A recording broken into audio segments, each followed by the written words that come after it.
This is the plaintiff, Rose Hendy. She says she was ready, willing, and able to move into a room the defendant was renting, but at the last minute, the crazy woman backed out of the deal. Now she's having one heck of a time getting the money she laid out for rent and expenses back, and is suing the flip-flopper for that $230 she's owed.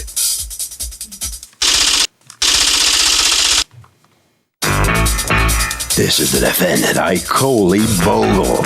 She says the plaintiff must be a little wacky because she was the one who told her she could no longer afford the room because she was beaten up, her tires were slashed, and she was now out of money. The woman's been harassing her ever since, and now this lawsuit?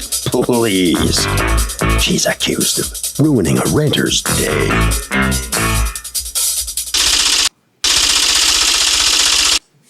All parties, please raise your right hands.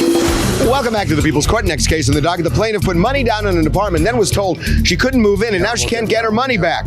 But the defendant says the woman is crazy. She backed out after claiming she was beaten up and couldn't move in. It's the case of get a room. It's Rose Hendy. You are suing, pronounce that name for me. Icoli Bogle. Icoli Bogle for $230, $180 of a down payment you put in an apartment, and $50 for van fees to bring your stuff in there and take your stuff out. And for some reason you think she should pay that. Tell me what's going on. I never thought that someone like Miss Icoli Bogle could have tried to steal from me. I mean, I was introduced to her by a friend of mine. His name is Handy. I lost one of my jobs on November 18th, and I was about to lose my apartment. So I was trying to get a room to move in before I become homeless. So I confronted my friend. He told me Miss Bogle have a room renting. So I confronted Miss Bogle. So where's the room that you were renting to her, in an apartment that you rent? Actually, it's my apartment. I had a 2-bedroom. Okay, and you have a lease on that apartment? Yes. And then you can bring whatever roommate you want in there? Yes, correct. All right, and just one other roommate, just her? And her daughter. And her daughter. Mm-hmm. Okay, and then you agree upon a price? Yes, because when she said it was both of them, I said, okay, you have to pay $175 because I have to cut 2 sets of keys. Okay, and you agree? I agree at first on that, yes, Judge. Okay, and then how much do you pay her? Well, it wasn't like that, Judge. There was a change in it. Okay. I was supposed to pay her on the Friday of February 18th. On that Friday, I'd broken my leg at home. I have a domestic violence in my house. I've broken my leg. The guy had slashed my 3 tires outside of my car. I got my paycheck that Saturday. I called her into my home to let her know my ankle is broken. I have to go to DSS now to look for help because I had lost one of my jobs. I don't have enough income at this time. Okay. So I bring her in my old apartment to explain everything to her because I want to make sure she agreed with DSS. Right. With DSS, what's DSS? DSS is social services. Okay. That will help you, disability.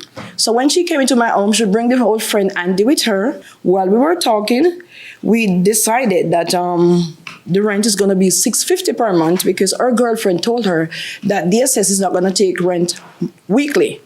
Okay, she said okay. So because I had already put some of my stuff in the apartment, on that Thursday, I gave her $180. I said, Icoli, please hold on to this.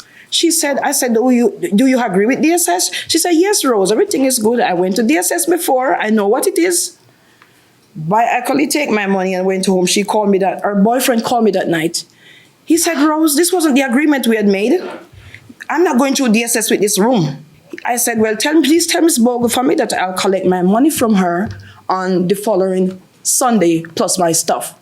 This Sunday, I text Ms. Bogle. So she would text me back, and I text her to tell her I'll be there Monday morning between 12 and 1. Did you go there Monday morning between 12 and 1? She told me that she was at a friend's house. When she come there, she'll call me. I never heard from her until about, I think maybe 3 that day or something later up in the evening. So I couldn't get the stuff now when I heard from her. Have you ever gotten your stuff? I got my stuff about the Thursday or the Friday. Okay, and then did you ever get the money back? No, I don't. And the reason she told you that she wasn't going to give you your money back was what? She had me going there several times with different van men. I got there like about 3 different times with different van men. She didn't show up. I was on a broken leg. I keep going there. Okay. Ms. Bogle, let me hear your version. She said, well, she have a little problem. She's in the hospital because her daughter's boyfriend broke her leg and beat up her daughter. So that's how the problem got. She didn't give me no money. This lady did not give me no money. What do you mean she didn't give you She didn't give me any money. She said she did not have any money to give to me because her tires were slashed up. Wait, on that Friday, she didn't give you $180? She did not give me no money. So why is she saying that she gave you money? I don't know. So do landlords typically demand money before they do the credit check and whatnot, before they say the apartment's yours? No, usually you give a deposit or money after you sign the lease. When you sign the lease. Anybody think that you do it before? Is it custom to do it before? I don't think so, no. So typically you do it once they say the apartment's yours? Yes. Got it. Going inside the courtroom. She's been harassing me, ringing down my doorbells and all of that. Because of her. Did you refuse to give her stuff back? No. I'm not going to be home every day to wait for her to come for her stuff. I told her, she said, DSS is coming by 9. I waited for her. She never came. I have stuff to do. I'm not going to stay home and wait for her. And How long did you wait? I don't even remember. But I waited and I left. 20 seconds? No, about an hour. And I left. What evidence do you have that Me? you handed her $180? Your Honor, I have the text here that she Let me see texted it. me that says her boyfriend have the money. She will. So hand it over. Stop Get the talking and money. hand it over.